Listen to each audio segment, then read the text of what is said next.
Tilak bro 9:45 ಆಯ್ತು. ನಿಮ್ಮಣ್ಣ ಬರ್ತಾರ ತಾನೆ? ಏ ನೀನು ವಾಚ್ ಕೆಟ್ಟಿರ್ಬೇಕು, ಆದ್ರೆ ನನ್ನ ಅಣ್ಣಯ್ಯ ಯಾವತ್ತಿದ್ರು ಕರೆಕ್ಟ್ ಟೈಮಿಗೆ ಬರ್ತಾನೆ. ಅಣ್ಣಯ್ಯ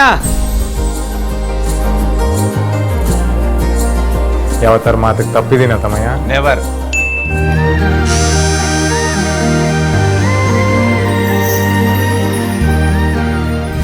ತಮ್ಮಯ್ಯ, ನಾನು ನನ್ನ ಮಾತು ಉಳಿಸ್ಕೊಂಡಿದ್ದೀನಿ. ಇವಾಗ ನಿಂಟ ಬಾ ಆಫೀಸ್ಗೆ. ನೀನು ಹೋಗಿರಣ್ಣಯ್ಯ, ನಾನು ಬರ್ತೀನಿ.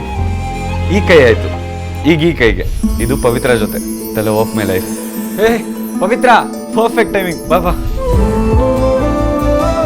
ಹಾ, ಒಂದು ಡೌಟು, ನಿಂಗೆ ನಾನಂದ್ರೆ ಇಷ್ಟ ತಾನೇ? ಇಷ್ಟ ಇಲ್ಲದೆ ಇಷ್ಟು ದೂರ ಬರ್ತಾ ಇದ್ನ ದಡ್ಡ. ಹೀಗೆ ಪ್ರಶ್ನೆ ಕೇಳ್ತಾ ಇದ್ರೆ ವಾಪಸ್ ಹೋಗ್ತೀನಿ ಅಷ್ಟೇ ತಿಲಕ್. ಏ ಬೇಡ ಬೇಡ ಬೇಡ ಪ್ಲೀಸ್. ಏ ಇಲ್ಲಿ ಕುಡಿ ನೋಟದ ಕಿಡಿ ಸೋಕಿಸಿ ಸುಡಬೇಡವೇ ನನ್ನಿ ಥರ ತುಸು ಕರುಣೆ. ಸರಿ, ನನಗೆ ಟೈಮ್ ಆಯ್ತು. ಆ ಗೂಬೆ ಬಾಸ್ ಇದನ್ನಲ್ಲ ಉರ್ಕೋತಾನಷ್ಟೇ, ನಾನು ಹೊರಡ್ತೀನಿ. ಆ ಗೂಬೆ ಬಾಸ್ ಯಾರು ಅನ್ಕೊಂಡೆ? ನನ್ನ ದೇವಣ್ಣ.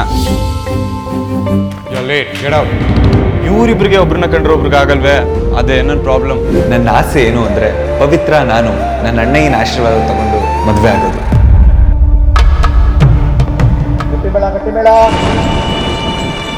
ನಿನ್ನ ನನ್ನ ಗಂಡ ಅಂತ ನಾನು ಯಾವತ್ತೂ ಒಪ್ಕೊಳ್ಳಲ್ಲ. ಬಿಗಿಯಾಗಲೇಬೇಕಾದ ಬಂಧನ ಬಿಡಿಸೋಕ್ ಸಾಧ್ಯನಾ? ಪವಿತ್ರ ಬಂಧನ ಇದೇ ಮಂಗಳವಾರದಿಂದ ರಾತ್ರಿ 10 ಗಂಟೆಗೆ.